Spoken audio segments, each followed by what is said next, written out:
All right, let's dive right in. Today, we're going to unpack a really powerful idea, the simple but honestly life-changing way our viewpoint shapes our reality. It's not so much about what happens to us, but about how we choose to see what happens. I mean, think about it for a second. You can have two people go through the exact same tough situation, a setback at work, a loss, a real struggle, and they can come out the other side telling completely different stories about it. How is that possible? Because the event itself isn't the final word. For one person, the story is all about futility and despair. They can only see the struggle. But for the other person, they find meaning, they find significance, and they grow from it. The key here, the absolute game changer, isn't the circumstance, it's the perspective. So let's start with the root of the problem. What is it that makes us fall into that first story, the one about futility? Well, it all comes down to what our source material calls the narrow gaze. Wow. Just let that sink in. Despair isn't something that just happens to us out of the blue. So often, it's a direct result of our focus becoming way too small, way too tight. It's like we're looking at our lives through a microscope. And when you zoom in that close on your pain, well, that's all you're going to see. And here's exactly what happens when we get stuck in that mode. Our struggles get blown up until they fill the entire screen, blocking out everything else. We totally forget about the good things we have. We ignore how far we've already come. And any sense of gratitude, it just withers and dies. The end result is this awful, hollow feeling that life is empty. Okay, so if a narrow gaze is the problem, you can probably guess the solution, right? We have to learn to zoom out. And this isn't just wishful thinking. It's an active practice, it's a discipline. It's all about cultivating a wider view. And I just love this definition of perspective. It's framed as an ability, a skill you can develop. It's the skill of intentionally taking a step back from that intense, right-in-your-face feeling, whether it's pain or even a strong desire, and seeing the whole map of your life, not just the one bumpy street you're on at the moment. And this right here is the goal. This is the payoff. It's a huge shift from focusing on what we don't have, on what's missing, to actually recognizing the incredible blessing of what we do have. You know, when we can finally get that wider view, something amazing starts to happen. Meaning just flourishes. We begin to see not just what's lacking, but also everything that's been given to us. Gratitude comes rushing back in, and suddenly the whole picture of our life looks completely different.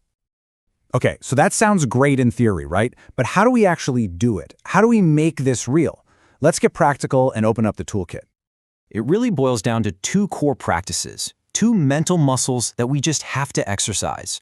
First, anchoring ourselves with gratitude, and second, actively practicing humility. Let's break them down. First up is gratitude. And this is a really important reframe.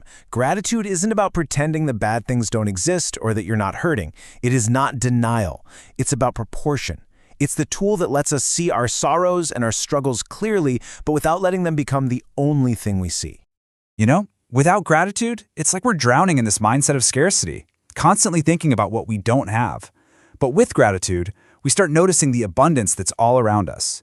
We flip the switch from despairing over what's gone to actually cherishing what's right here, right now. The second tool is humility. And this isn't about thinking less of yourself. It's about thinking of yourself less. It's that simple, powerful reminder that, hey, we're not the center of the universe. It's the deep realization that people throughout all of history have faced unimaginable hardships and still found ways to create beauty and meaning. Yeah, a little dose of historical humility goes a long, long way. I mean, think about it. Just 100 years ago, that's not that long, a simple infection could be a death sentence. 50 years ago, the idea of talking to someone across the world instantly was pure science fiction. When we really let it sink in that we live with comforts that were once unimaginable, it kind of puts our daily frustrations into a much bigger and much more fortunate context.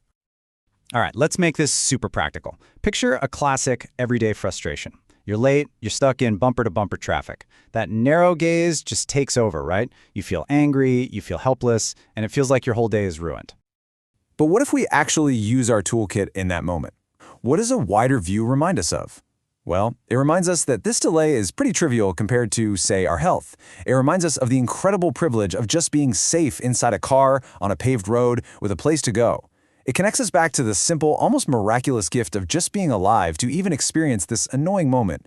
The frustration might not totally disappear, but its power over us, it shrinks dramatically. So what's the big takeaway from all this? What does this discipline of perspective really give us at the end of the day?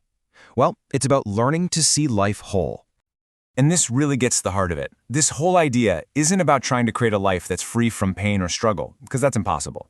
The real challenge, the real work, is learning how to hold our suffering in one hand and our gratitude in the other at the exact same time.